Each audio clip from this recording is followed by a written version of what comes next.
Bueno, pues consideramos que tiene una serie de ventajas importantes. Voy a tratar de explicarlo de la forma más comprensible porque entiendo que al final el lenguaje jurídico complica un poco entender todo, pero en cualquier caso, cuando acabemos de hacer la exposición, podéis preguntar cualquier cosa que no hayáis entendido o cualquier duda que podáis tener. En primer lugar, creo que lo importante, o lo más importante para introducir la figura del patrimonio protegido es entender qué es el patrimonio protegido. La ley viene a definirlo como un instrumento jurídico. Es un instrumento porque al final tiene una finalidad que vamos a explicar a continuación, y es jurídico porque al final su regulación viene recogida en la ley que he citado, que es la Ley 41/2003 de 18 de noviembre. La finalidad de este instrumento viene a ser que se permita que se designen bienes o derechos, ya sea dinero, ya sea un inmueble, ya sea un vehículo, para que con ellos y con los beneficios que se puedan obtener de su administración, es decir, si se trata de una casa y la casa está en alquiler, pues el dinero que se recaude con ese alquiler se puede hacer frente a todas las necesidades vitales, tanto las ordinarias como las extraordinarias, que pueda tener una persona con una discapacidad. Lo que os preguntaréis es saber quiénes o qué personas pueden disfrutar de este patrimonio protegido, ¿no? Pues, perdón, que se me ha pasado el PowerPoint, vale. Vale, el patrimonio protegido es una masa que es independiente del patrimonio que esa persona con discapacidad puede tener. Es decir, se constituye este patrimonio independientemente de que esa persona ya tenga bienes a su nombre o ya sea titular de alguna casa. Son dos cosas separadas, son dos masas separadas. Y es protegido porque, como hemos dicho y como explicará después mi compañero, goza de una serie de beneficios fiscales y además porque tiene una supervisión institucional. Es decir, hay una figura institucional, como es el Ministerio Fiscal, que está encargada de velar porque con ese patrimonio protegido se responda realmente a las necesidades para las que se constituye. Bien, por lo que respecta a los beneficiarios, las personas que pueden beneficiarse de la constitución de este patrimonio son, por un lado, personas que tengan reconocida una minusvalía psíquica igual o superior al 33%, o bien personas que tengan reconocida una minusvalía física o sensorial igual o superior al 65%. El reconocimiento de ese grado de minusvalía se acredita mediante un certificado, cuya regulación también está en un reglamento, o bien por una resolución judicial firme, es decir, porque un juez considere que esa persona cumple los requisitos que establecen en la ley para ser beneficiaria de ese patrimonio. La resolución firme se refiere a una resolución que no se puede recurrir, es decir, que lo que ha dicho va a misa, nadie puede contradecir esa resolución, ¿vale? ¿Cómo se crea este patrimonio, no? Por un lado, ¿qué pasos tenemos que seguir para constituirlo? Y por otro lado, ¿quiénes pueden constituir este patrimonio? Por lo que respecta en primer lugar a las personas que pueden constituirlo, la regla general es aquella persona que tenga una discapacidad.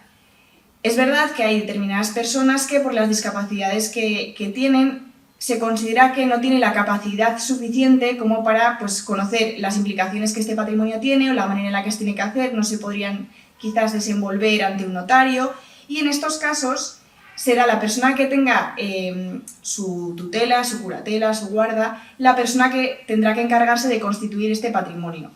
Es decir, aquellos casos en los que se considere que esa persona no tiene la capacidad suficiente para poder constituirlo ella misma, lo constituirá la persona a la que se haya asignado suplir esa falta de capacidad.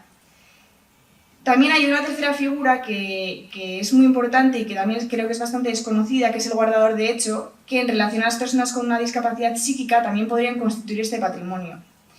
El guardador de hecho viene a ser aquel familiar, aquel vecino, aquella persona de confianza de la persona que tiene una discapacidad que en la vida cotidiana se viene haciendo cargo de sus necesidades, bien porque está autorizado en la cuenta del banco, bien porque es el que se encarga de acompañarle a los médicos. Realmente es un guardador de hecho, ¿por qué? Porque no es un guardador de derecho, es decir, porque no ha habido una resolución de un juez que le haya dado una acreditación para que actúe como tal, pero la realidad es que en el día a día actúa así. Entonces, esta persona también podría constituir este patrimonio protegido.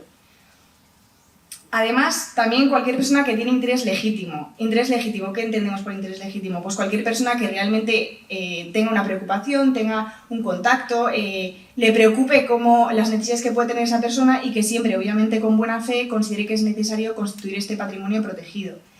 En estos casos, para que pueda constituirlo una tercera persona, tiene que contar con el consentimiento del que va a ser el beneficiario, es decir, de la persona con discapacidad. Pero, como hemos dicho, hay situaciones o casos en los que esa persona no tiene capacidad pues, para dar ese consentimiento, ¿no? Entonces, en ese caso, volvemos a la figura que hemos hablado con anterioridad, que es la persona que le viene a representar, la persona que se viene encargando de la persona con discapacidad, quien deberá autorizar la constitución de ese patrimonio protegido. En el momento en el que un tercero quiera solicitar la constitución del patrimonio protegido, en ese momento tendrá también que aportar al patrimonio protegido bienes o derechos para poder constituirlo. Es decir, no puede venir una persona, por mucho interés que tenga en que la persona con discapacidad pueda contar con un patrimonio, y decir, no, quiero que se constituya. En el momento ese de constitución tiene que aportar algo para que se pueda constituir. Por otro lado, también puede darse el caso de que la persona con discapacidad no tenga la capacidad para poder autorizar la constitución de ese patrimonio y que las personas que estén encargadas de suplir esa falta de capacidad, bien su tutor, bien sus padres, se nieguen a que un tercero lo constituya. Si esa negativa es injustificada, es decir, si no responde a ningún motivo de peso y siempre en beneficio de la persona con discapacidad, lo que se tendrá que hacer es que ese tercero que quiera constituir el patrimonio protegido tendrá que ir al Ministerio Fiscal y el Ministerio Fiscal, que es la figura institucional encargada de representar sus intereses, tendrá que acudir al juez, exponerle la situación, contarle el caso. Oye, mira, es que aquí hay una persona con discapacidad y hay un tercero que yo, en mi criterio, considero que lo va a hacer de buena fe y que quiere constituir un patrimonio a su favor. Entonces el juez, si efectivamente considera que se dan los requisitos, tiene que emitir una autorización judicial para que se permita la constitución de ese patrimonio. Esto en relación a las personas que pueden constituirlo. Por otro lado, ¿cómo se constituye? Es decir, yo, entiendo la figura, en mi caso mi hijo, mi primo, mi hermano, cumple los requisitos para que se constituya un patrimonio protegido a su favor. ¿Qué hago? Bien, hay dos maneras. Una, ante notario, mediante una escritura pública, se constituye ese patrimonio protegido y se establece pues, el inventario, se establecen los bienes que se van a aportar, etc. Es decir, el contenido que después analizaremos. O bien se puede ir ante el juez y pedir al juez que mediante una resolución judicial cree ese patrimonio protegido. Esas son las dos maneras en las que se puede realizar. En el caso de que se haga ante notario, bien, yo voy al notario, muy bien, le digo que constituye el patrimonio protegido y luego ¿qué? ¿Cómo se materializa eso? ¿Cómo sé que se ha constituido? ¿Dónde figura? Bien, pues ese notario, él tiene la obligación inmediatamente de comunicar al fiscal que esté encargado, es decir, al fiscal que sea el encargado en la circunscripción, en el lugar donde la persona que lo va a disfrutar esté viviendo, es al que el notario le tiene que comunicar. El notario, imaginaros, Donosti, la persona con discapacidad vive en Donosti, pues se tiene que ir el notario de Donosti al fiscal encargado en Donosti de todos estos temas y le tiene que comunicar que se ha constituido un patrimonio protegido. Una vez que se ha constituido el patrimonio protegido, pasa un año y alguien hace una aportación a ese patrimonio protegido. Nuevamente, el notario ante el que se haga esa aportación tiene que comunicarlo al fiscal. ¿Por qué? Porque el fiscal es el que va a llevar las cuentas, en principio el que va a llevar el control de esas aportaciones y de ese patrimonio protegido.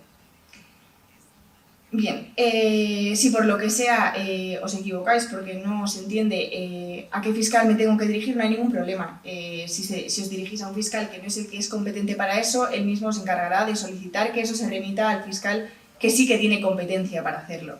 Entiendo que hay veces que son cuestiones jurídicas y que no se tienen por qué controlar y que hay veces que además no se informa adecuadamente. Entonces, en estos casos no hay ningún problema porque una vez que llegue al Ministerio Fiscal, ellos se encargarán, si no son los competentes, de remitírselo a aquellas personas que sí lo son.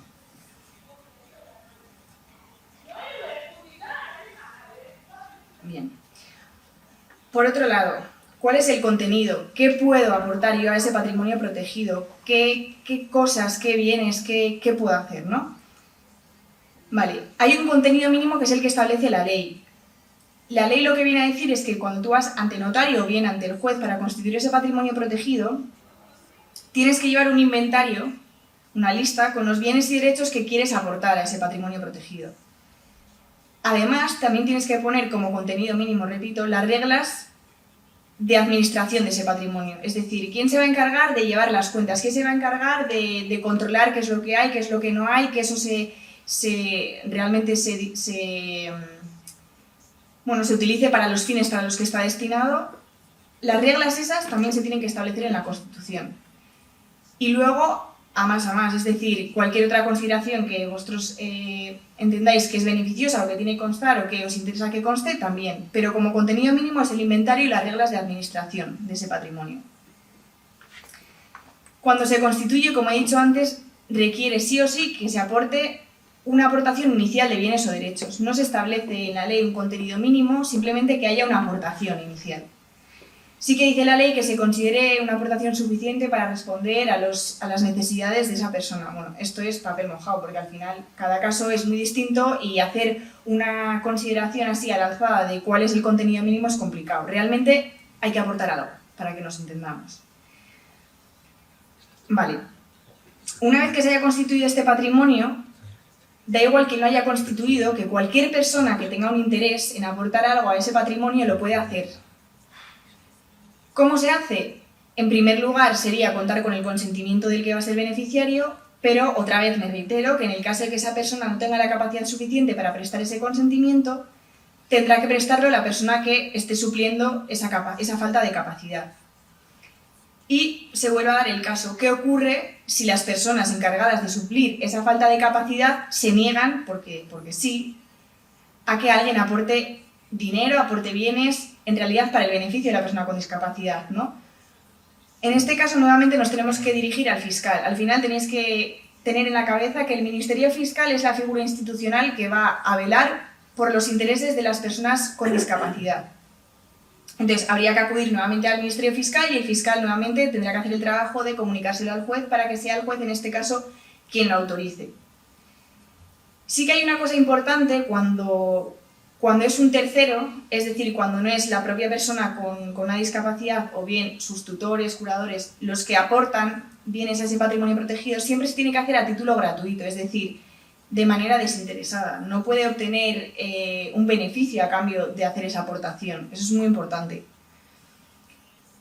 Y también es importante saber que esas terceras personas que puedan hacer aportaciones, también tienen la capacidad de decidir cuál va a ser el destino de esos bienes, tanto en el momento de hacer la aportación como en el caso de que, por lo que sea, el patrimonio protegido se extinga, bien en caso de muerte o en caso de que ya no pueda ser beneficiaria de ese patrimonio protegido, la persona que ha hecho la aportación tiene la capacidad de que conste qué quiere hacer con esas aportaciones en el caso de que se extinga el patrimonio. Obviamente siempre y cuando al extinguirse el patrimonio queden bienes suficientes, porque si ya se han gastado en las necesidades que tenía, no hay nada que hacer en ese sentido. Otra cosa que es muy importante es cómo se administra ese patrimonio. La regla general es que la persona que va a ser beneficiaria del patrimonio protegido, es decir, la persona con discapacidad, va a establecer las reglas para la administración. Pero puede ocurrir que efectivamente esa persona no tenga la capacidad para establecer las reglas. Puede ser que esa persona no haya podido constituir él mismo o ella misma el patrimonio protegido. En ese caso, tendremos que acudir a la excepción. En este caso, cuando esa persona no puede establecer las reglas, se tiene que exigir una autorización judicial, según establece la ley, es decir, hay que acudir al juez para que lo autorice las reglas de administración. La ley dice para los mismos casos en los que el tutor lo necesita para los bienes del tutelado. Vale, traduzco esto. El tutor, en relación a los bienes del tutelado, se refiere a aquellos casos en los que, por ejemplo, son operaciones que son importantes, de una cuantía económica grande, es decir, vender bienes, ¿no? Hipotecar bienes, tomar dinero a préstamo, dar dinero en préstamo, renunciar a derechos, o, por ejemplo, si hay que aceptar la herencia, necesita también una autorización judicial. Es decir, en aquellos casos en los que consideremos que se trata de una operación importante, requerirán para la administración una autorización judicial.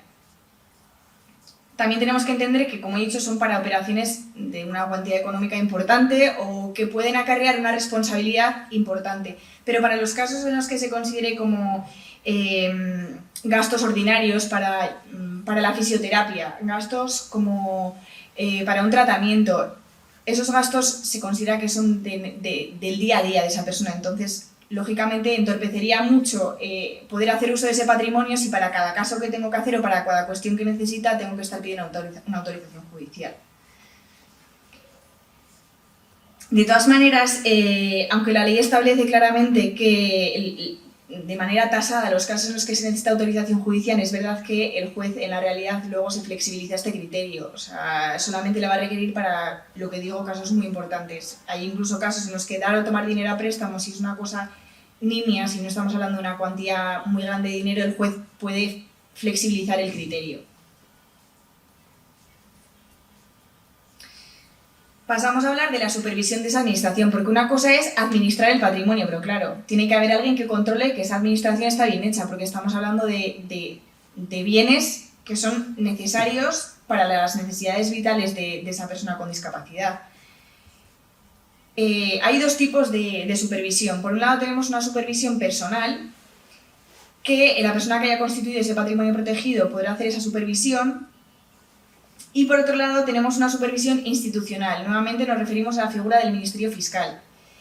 En este caso, el Ministerio Fiscal puede solicitar al juez todas las medidas que considere necesarias para que se acredite que la administración se está llevando como se debe, que efectivamente ese patrimonio se está dedicando a lo que se tiene que dedicar, que las cuentas se están concordando, porque si el Ministerio Fiscal ve que hay algo que le descuadra, algo que dice que hay un patrimonio protegido, pero no se está tirando de ahí para responder a las necesidades a las que se tiene que responder. En este caso, podrá pedir del juez que se tomen medidas para que la finalidad de este patrimonio se cumpla y se dedique realmente a lo que se tiene que dedicar. El Ministerio Fiscal puede actuar para hacer esta supervisión de dos maneras. Bien porque él ve algo raro que no le cuadra, es decir, de oficio, porque considera él mismo que hay algo que hay que mirar bien, o bien porque hay una tercera persona que le pone ya la mosca detrás de la oreja y le dice, oye, que a mí esto me suena que no se está haciendo bien. En ese caso, también el Ministerio Fiscal puede actuar, es decir, no solamente cuando él ve algo raro, sino cuando alguien también que pueda tener un interés en que obviamente eso se lleve como se tiene que llevar, hay algo que no le cuadre. Por lo que respecta a la supervisión del Ministerio Fiscal, a su vez hay dos tipos de supervisión. Una que es permanente y general, que esa le corresponderá al administrador de ese patrimonio remitirle una información periódica, y por otro lado hay una supervisión que es más esporádica, más concreta, cuando el Ministerio Fiscal lo considere necesario, que como decimos, cuando lo considere necesario podrá pedir del juez las medidas que determine. En el caso de que la propia persona con discapacidad beneficiaria de este patrimonio no sea la que ha creado el mismo y tampoco lo sean las personas que suplen su capacidad, es decir, cuando sea un tercero, como hemos dicho, el caso de que lo pueda crear, en el caso de que lo haya creado un tercero, tiene que rendirle cuentas siempre al Ministerio Fiscal, cuando él se lo pida y en todo caso anualmente. ¿Cómo? Tiene que remitirle un inventario con la gestión que se ha hecho, los gastos que se han hecho, justificado documentalmente, es decir, con las facturas que se hayan aportado. Todo esto se lo tiene que remitir anualmente al Ministerio Fiscal. Como digo, en el caso de que el patrimonio protegido se haya constituido por una tercera persona. Por otro lado, también, creo que es importante que os suene por lo menos que existe una comisión de protección patrimonial de las personas con discapacidad y que esta comisión es un órgano externo que en definitiva viene a apoyar o a ayudarle, a auxiliarle al Ministerio Fiscal en esta labor que realiza. ¿Quién es o qué es la Comisión de Protección Patrimonial de las Personas con Discapacidad? Bueno, está formada en todo caso por representantes de asociaciones que tienen una utilidad pública y también por las asociaciones que en el ámbito estatal se consideran más representativas dentro de cada tipo diferente de discapacidad.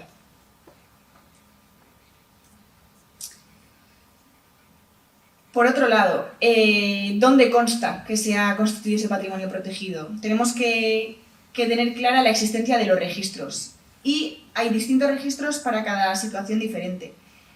En primer lugar, cuando la administración de este patrimonio protegido no está a cargo del que va a beneficiarse del mismo, ni de sus padres o tutores o curadores, sino de una tercera persona, esa representación legal, es decir, ese administrador, tiene que constar inscrito en el registro civil con ese cargo, es decir, tiene que constar en el registro civil que esa persona, con nombres, apellidos, DNI, está encargada de administrar el patrimonio protegido de esa persona con discapacidad.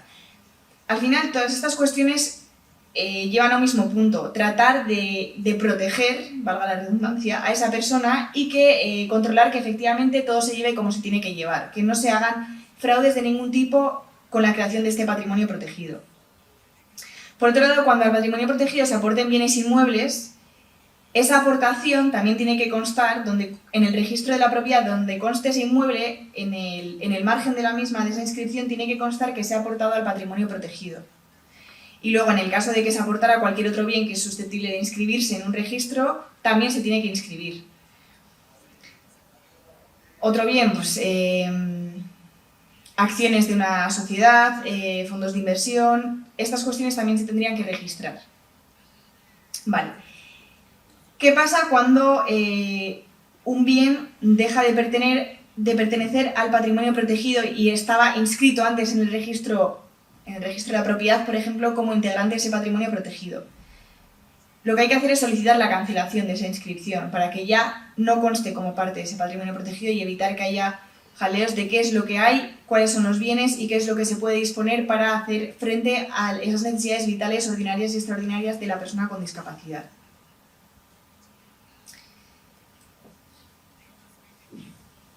Para terminar con la parte jurídica, la ley también regula los casos en los que se extingue la existencia del patrimonio protegido.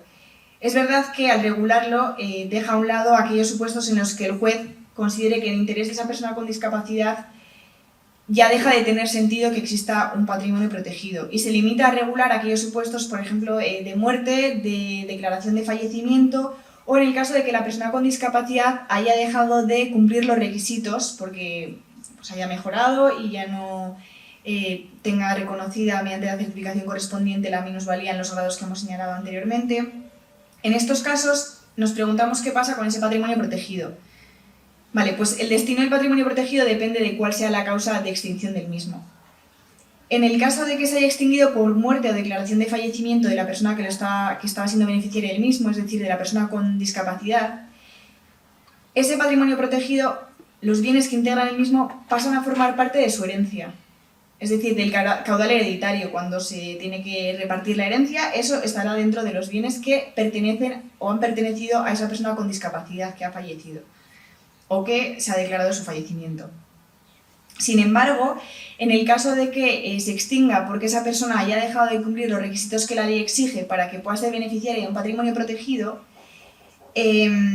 sigue siendo titular de esos bienes, pero la finalidad a la que se destina los bienes va a depender de lo que se haya establecido por los que hayan aportado esos bienes. Es decir, como hemos dicho al principio de la charla, cuando una persona hace una aportación al patrimonio protegido, puede establecer qué destino quiere que se le dé cuando se extinga este patrimonio protegido. Bien, pues ese es el destino que se le tiene que dar. Si todavía esos bienes figuran en patrimonio protegido cuando se ha extinguido el mismo, tienen que seguir esos bienes. Si por lo que sea esos bienes ya no son posibles, se tiene que buscar una finalidad similar a la que la persona que ha hecho la aportación había previsto para esos bienes. Y en el caso de que no se pueda establecer o cumplir esa finalidad, se tiene que atender cada caso concreto a de qué bien se trata, si es dinero, si es un inmueble, para determinar concretamente cuál va a ser el destino que se le dé a esos bienes una vez se ha extinguido el patrimonio. Y hasta aquí mi parte jurídica y le doy paso a mi compañero Miguel para que os explique las cuestiones fiscales. Gracias, Teresa. Buenas tardes a todos. Bueno, yo pues soy el fiscalista del equipo, el de los numerillos, ¿no? Entonces, bueno, vamos a ver si somos capaces de arrojar un poquito más de luz, ¿no? En torno a pues, esta temática en cuanto a las implicaciones fiscales que derivarían de los patrimonios protegidos. Que ya anticipo que la regulación, desde luego, no está muy clara, sobre todo en lo que respecta al territorio común, pero bueno, eso ahora lo veremos. A modo de introducción, bueno, deciros que, como ya sabréis, pues tenemos un sistema tributario que es relativamente complejo, principalmente porque existen diferentes jurisdicciones fiscales en un mismo territorio, en el territorio nacional, y todas ellas son competentes para legislar, recaudar y para inspeccionar. Entonces, de un mismo supuesto, de hecho, vamos a tener diferentes resultados. Es decir, lo que tendremos que atender es a la normativa que sea de aplicación, para en su caso aplicar las normas o los criterios tributarios a efectos de determinar las implicaciones concretas, que en este caso, como vamos a ver, son diferentes en régimen foral de los 3 territorios históricos de Álava, Vizcaya y Guipúzcoa, y territorio común. Y luego está también Navarra, que a veces nos olvidamos de ella, pero que también está ahí, que también es competente a todos los efectos fiscales. Pues bien, por empezar por un sitio, vamos a empezar por el régimen foral, y aquí es verdad que hacemos alusión a la norma foral de IRPF de Guipúzcoa, pero es cierto que el régimen foral, en este caso el régimen tributario, en los otros 2 territorios históricos de Álava y Vizcaya son prácticamente idénticos, por no decir idénticos del todo. Vale, entonces, en primer lugar, aquí lo que hemos tratado o lo que vamos a exponer son los regímenes a efectos del aportante en relación con las aportaciones realizadas en favor del patrimonio protegido y el régimen a efectos del beneficiario. Disculpen.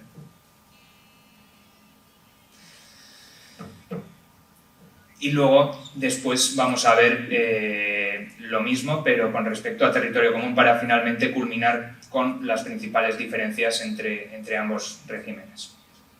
En primer lugar, yendo ya a la esfera del aportante, lo que viene en la norma foral de IRPF es un incentivo fiscal que se materializa en forma de deducción. Una deducción que equivaldrá al 30% de las aportaciones realizadas en favor del patrimonio protegido, con un límite máximo de 3.000 euros en cuota.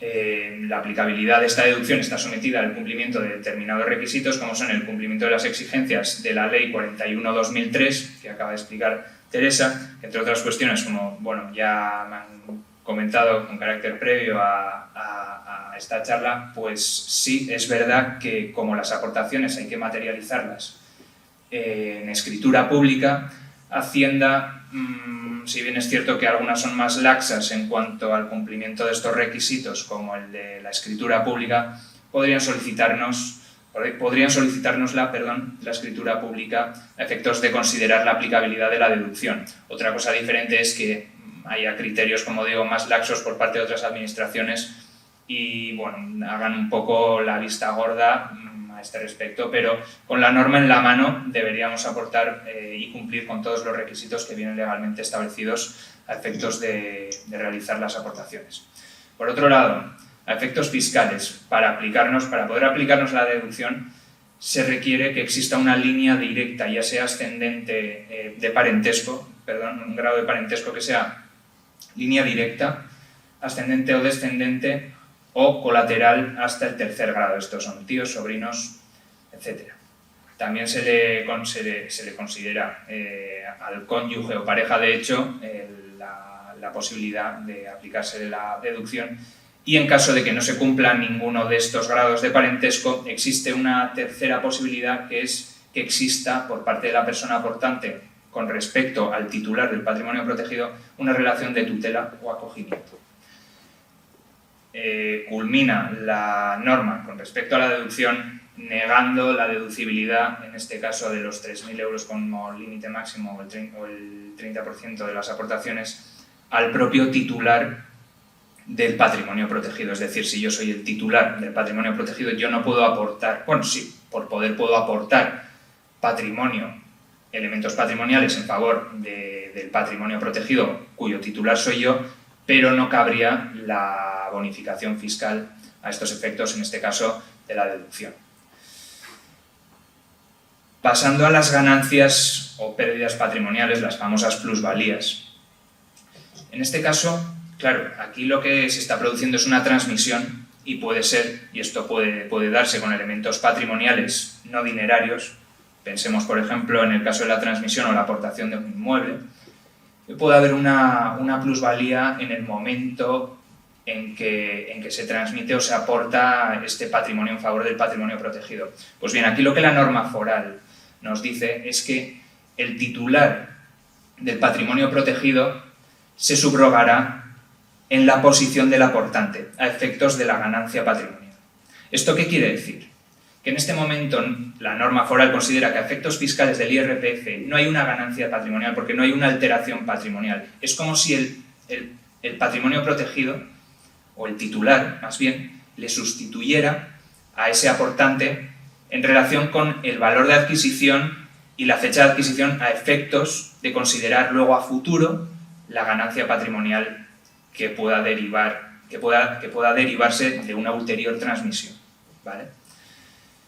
Pasamos ahora al régimen del beneficiario, ¿vale? Esto es el titular del patrimonio protegido. La verdad que el legislador fiscal, el legislador fiscal foral, pues bueno, ha sido, vamos a decir, bueno, ha tratado de beneficiar quizá en mayor medida que el legislador de territorio común, porque aquí lo que nos dice la norma foral es que a efectos de IRPF no existiría ninguna, o sea, no habría, bueno, directamente no habría sujeción porque esa aportación estaría sujeta al impuesto sobre sucesiones y donaciones. ¿Qué sucede? Que viene expresamente establecida una exención con respecto al impuesto sobre sucesiones y donaciones, por lo cual el beneficiario titular del patrimonio protegido no tributa ni a efectos de IRPF ni a efectos de impuestos sobre sucesiones o donaciones. La única tributación que puede derivar de estas aportaciones son, en caso de aportaciones de elementos patrimoniales, como hemos dicho, en el momento en que se produce la transmisión por aportación no se considera que haya alteración patrimonial, pero en caso de que el titular del patrimonio venda ese inmueble a futuro, 6 años después, entonces tendrá que tributar por toda la ganancia que se haya obtenido, ¿vale? Como cualquier otro contribuyente. Solo que aquí, pues bueno, se reconoce un régimen, vamos a decir, de diferimiento con respecto a la primera plusvalía que se habrá podido poner de manifiesto en esa primera transmisión. Régimen de territorio común. Es algo diferente porque aquí, como me decían antes, ¿no?, que a veces nos reímos de la armonización fiscal, pero bueno, vamos a decir o vamos a pensar que la intención o el objetivo del legislador es el mismo, que es beneficiar estas aportaciones, pero consideramos que en territorio común quizá pueda ser menos beneficiosa o menos beneficioso este régimen. Vamos otra vez a la esfera del aportante. En vez de una deducción en cuota, aquí lo que se prevé es una reducción que irá ya en base imponible, ¿vale?, por la cuantía de las aportaciones realizadas y cuyo límite asciende a 10.000 euros por aportante o 24.250 euros por conjunto de aportantes. Aquí lo que sí es interesante en el régimen de territorio común es que, ya sea por insuficiencia de base imponible o porque nos hemos excedido de esos 10.000 euros, por ejemplo, yo como aportante, imaginemos, por ejemplo, que he aportado 20.000 euros, yo en mi primera liquidación de IRPF como aportante podré practicarme una reducción de 10.000 euros. Lo que aquí es interesante, he empezado a decir, es que esos excesos, esos remanentes que deriven de esas aportaciones van a poder ser compensables durante los 4 periodos impositivos siguientes a que se haya realizado la aportación. Esto es, en el ejemplo que comentaba ahora, a una aportación de 20.000 euros, primer ejercicio, practico una reducción de 10.000 euros, siguiente ejercicio no realizo ninguna aportación, tendré derecho a practicarme otra reducción por importe de 10.000 euros. Eso es lo interesante. Volviendo al régimen foral, no cabría esta posibilidad porque, insisto, es diferente el régimen porque se basa el incentivo en una deducción que si no tenemos suficiente cuota para aplicarnos esa deducción de como límite máximo 3.000 euros, perderemos el derecho a compensar ese incentivo o esa deducción durante los años siguientes.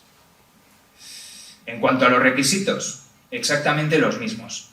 En cuanto al cumplimiento de las exigencias legales de la Ley 41/2003, así como tener, digamos, grado de parentesco en los mismos términos que los ya comentados. Y finalmente, tampoco se considera aplicable la deducción a efectos del propio titular del patrimonio en relación con las aportaciones que pudiera realizar, en un hipotético caso, a favor de su propio patrimonio. Ganancias y pérdidas. Seguimos en la esfera del aportante.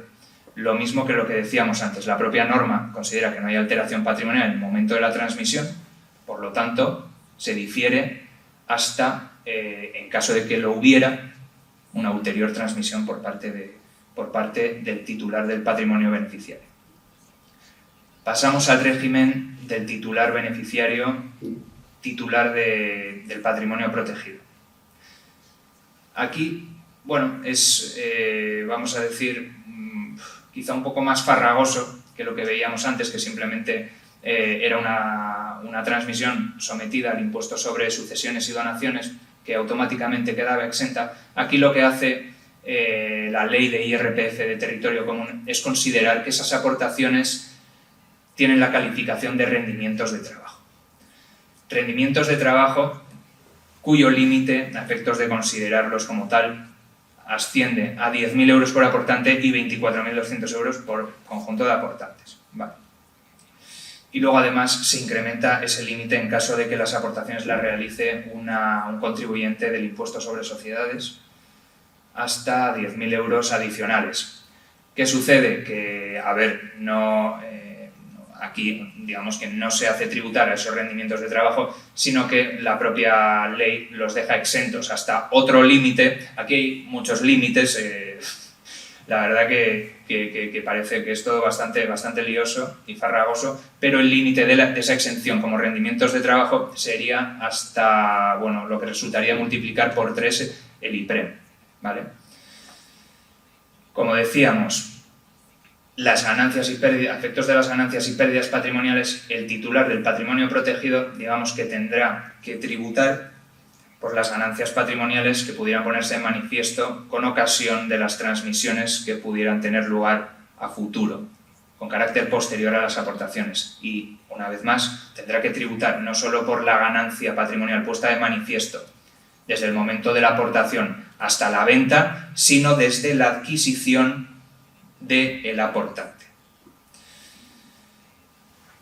Además, en este caso, el exceso o lo que exceda de lo considerado como rendimientos de trabajo, que hemos dicho que como límite serán 10.000 euros, será una renta, en este caso, bueno, una transmisión, mejor dicho, sujeta al impuesto sobre sucesiones y donaciones. Y es verdad que aquí en territorio común las comunidades autónomas son competentes para legislar y determinar beneficios fiscales, por lo tanto, habrá que atender a la normativa concreta de cada comunidad autónoma para determinar si realmente existen beneficios a este respecto en relación con el impuesto sobre sucesiones y donaciones. Pero, desde luego, la ley del impuesto sobre sucesiones y donaciones, digamos, central, no prevé nada a este respecto, por lo tanto, habría que tributar.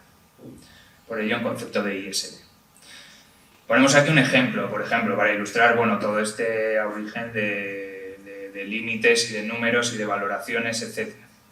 Vamos a suponer que tenemos un inmueble que el aportante, ¿vale?, lo adquiere el 1 de enero de 2010 por un valor de adquisición de 100.000 euros. La fecha de aportación del inmueble en favor del patrimonio protegido tiene lugar el 1 de enero de 2021 y el valor fiscal a efectos de la fecha de aportación, no olvidemos que el impuesto sobre sucesiones y donaciones tiene sus propias reglas de valoración. A estos efectos habría que atender al valor real del bien. Vamos a suponer que son 200.000 euros. Con lo cual, tenemos, en primer lugar, a efectos de IRPF, tendremos un rendimiento de trabajo que, si bien luego estará exento, tendremos 10.000 euros, que sobre los 100.000 euros, recordemos ahora lo que hemos comentado, esa subrogación por parte del titular del patrimonio protegido en el lugar del aportante, esos 10.000 euros habría que considerarlos con respecto al valor de adquisición original del aportante. Esto es, 10.000 euros con respecto a los 100.000 euros de valor de adquisición del inmueble equivaldría al 10% del inmueble. Por lo tanto, esto, traduciéndolo, sería que estaríamos tributando en concepto de IRPF ya un 10%, que es verdad que va a estar exento, pero un 10% sobre ese inmueble irá a IRPF. ¿Qué sucede? Que luego tenemos un exceso que, como decíamos, va a exceder de los 10.000 euros y, por lo tanto, ese exceso estará sujeto al impuesto sobre sucesiones y donaciones. Ahora, ¿cómo valoramos a efectos del impuesto de sucesiones y donaciones esa aportación? Pues tenemos que ceñirnos a, la propia norma lo dice, a los criterios o a las reglas de valoración del impuesto sobre sucesiones y donaciones. Esto es lo que decía y he anticipado previamente al valor real del bien, que ya no son 100.000 euros de la adquisición del aportante originalmente, sino que son 200.000 euros que se corresponden con el valor real. Por lo tanto, a mí, como yo ya he tributado en concepto de IRPF un 10% sobre el inmueble, ahora me queda tributar por el 90% restante en concepto de ISD. ¿Cuánto? El 90% de 200.000 sería 180.000. Entonces yo, en la liquidación, en este caso el titular del patrimonio protegido, tendrá que liquidar a efectos de ISD una liquidación cuya base imponible ascienda a 180.000 euros. Vamos a suponer que ahora transcurren unos años, 6-7 años, y vendemos este inmueble. En este caso, una vez más, vuelve a jugar la regla de la subrogación y, por lo tanto, a efectos de determinar la ganancia o pérdida patrimonial tendremos que determinar el beneficio. ¿Y cómo lo hacemos? Pues el valor de transmisión menos el valor de adquisición original. Y de esa manera, digamos que toda la ganancia patrimonial que se haya puesto de manifiesto desde su origen, desde que el aportante adquirió para él mismo el inmueble, se tributará en sede del titular del patrimonio protegido. No lo he dicho, pero aquí ponemos en rojo que la propia norma, en este caso el artículo de aplicación, dice que el tema de la subrogación que hemos venido comentando, y aparte lo que dice es que no será de aplicación la disposición transitoria novena de la ley de IRPF. ¿Esto qué quiere decir? Algunos quizá estaréis familiarizados con esto, pero existen para calcular las ganancias y pérdidas patrimoniales a efectos fiscales. Hay que tener en cuenta una serie de reducciones que vienen contemplados en esa disposición transitoria, que se aplican para los elementos patrimoniales adquiridos con carácter previo al 31 de diciembre de 1994. ¿Qué nos dice la norma? Que estas reducciones no serán aplicables, con lo cual, siempre que tengamos, como conclusión, siempre que tengamos un elemento patrimonial, por ejemplo un inmueble, y que lo queramos aportar y que ese inmueble, digamos que se haya adquirido con carácter previo a esta fecha, el 31 de diciembre del 94, consultad siempre cuál es la mejor vía para aportar ese inmueble, porque puede ser, y es probable, que sea más eficiente fiscalmente aportarlo como una donación pura y simple. Habrá que liquidar el impuesto, pero es que en este caso, de la otra manera, también vamos a tener que liquidar el impuesto. De la otra manera, lo que tendremos será una ganancia patrimonial que podremos reducirnosla drásticamente y probablemente una gran parte de esa ganancia se quede sin tributar, que de la otra manera no sucederá. Como conclusión, eso.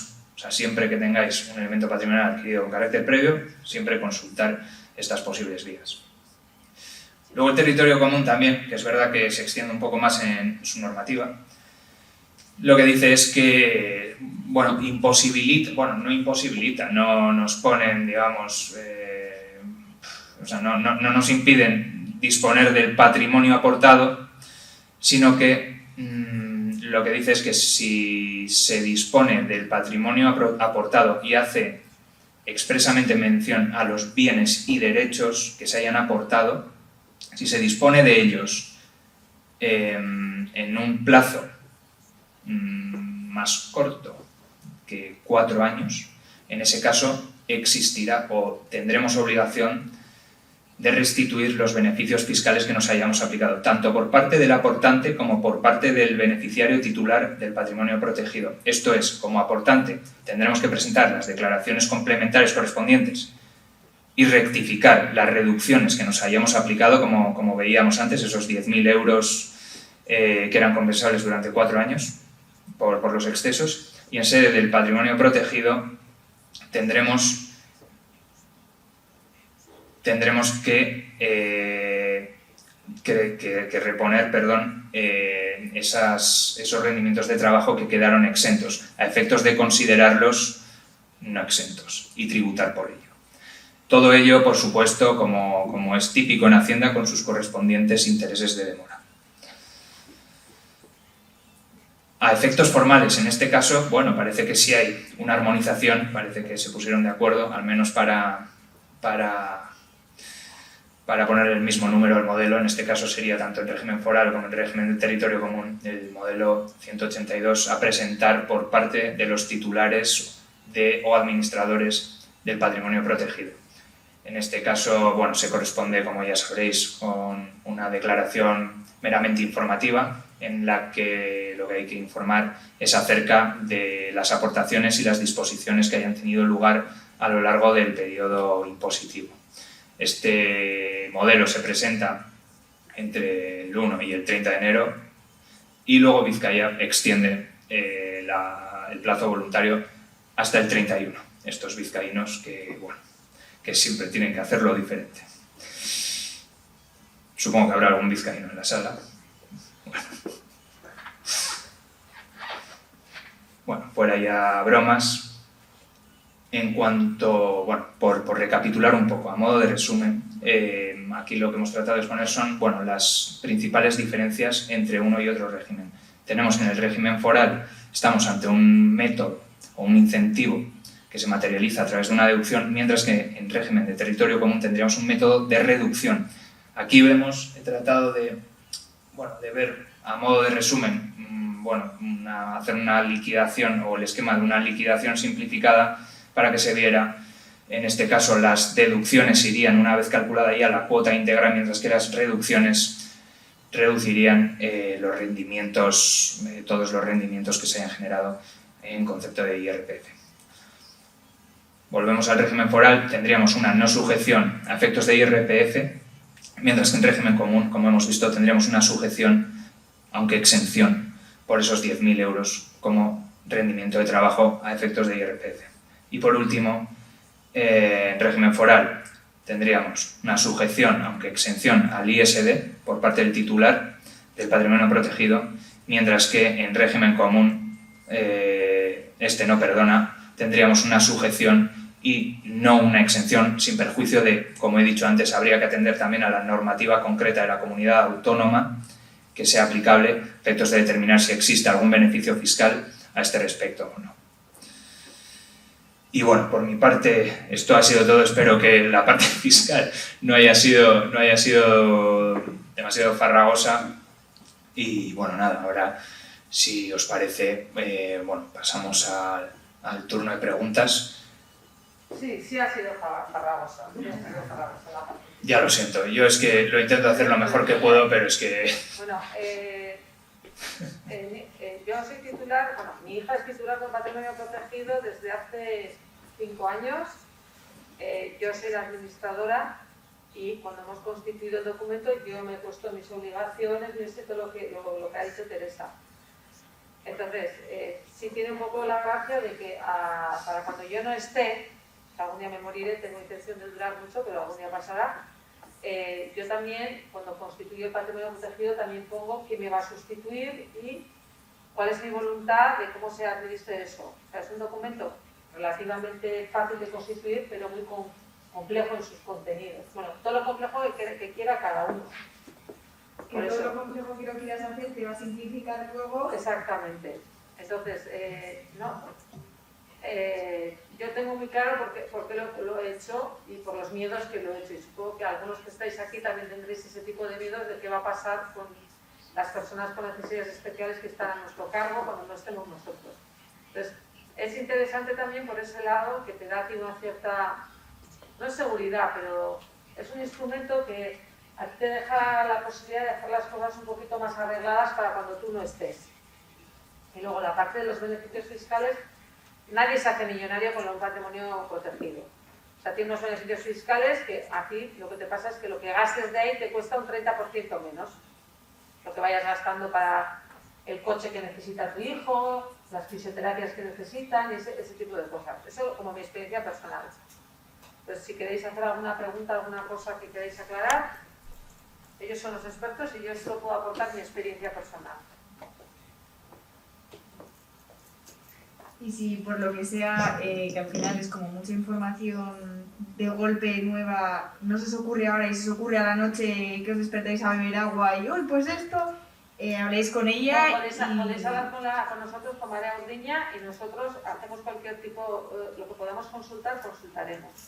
Nosotros estamos abiertos para recibir cualquier consulta que podáis tener y ayudaros en lo que se pueda. La idea es que no es para hacerse millonario, es solo un instrumento de protección para las personas que están a nuestro cargo y que tenemos que cuidar y bueno, es un elemento más de protección. Eso es un poco la idea principal. Sí, yo más que nada que por la parte que me toca a mí, que al final trato de manera jurídica con muchos temas relacionados con estas cuestiones, como puede ser lo que antes, que ahora ya no, se llamaba la incapacitación de una persona, ¿no? Que entiendo perfectamente la imagen, ¿no? Bueno, pues al final es un poco señalarle a esa persona como que es una persona con una discapacidad, y tenemos que intentar o tratar de darle la vuelta a eso y verlo desde el prisma de que son medios, todos son medios para poder protegerle de la mejor manera y dejar las cosas lo más atadas posibles, porque al final la casuística que se puede dar es muy amplia, las situaciones que pueden implicar a esa persona con una discapacidad son muy amplias, entonces todo aquello que podamos prever y establecer las medidas para protegerle antes de que pase nada, mejor.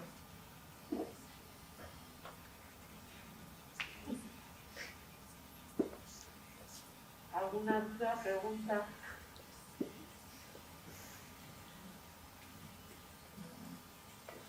Es muy árido, es un tema muy árido, es muy joven. Pero bueno, si necesitáis ayuda o lo que sea, en la asociación estamos y para lo que queráis. ¿Vale? Agradeceros eso que hayáis venido. Sí, ¿no? Nadie tiene una cosa que le haya venido a la cabeza, ¿no? Pues nada, os agradecemos mucho que hayáis venido y bueno, si queréis cualquier tema, cualquier cosa relacionada con temas jurídicos para protección de personas con discapacidad, hacernos llegar las dudas, que tenemos intención de montar otra charla ya más por lo que ahora no se llama incapacitación. No, medidas de apoyo para personas con discapacidad. Para todos esos temas también tenemos intención de montar otra charla para eso y cualquier duda, cualquier cosa que os pueda venir, pues nos escribís y nosotros trataremos de montar una charla que sea adecuada a lo que necesitemos aquí. ¿Vale? Es que Ricardo, ¿te platiqué?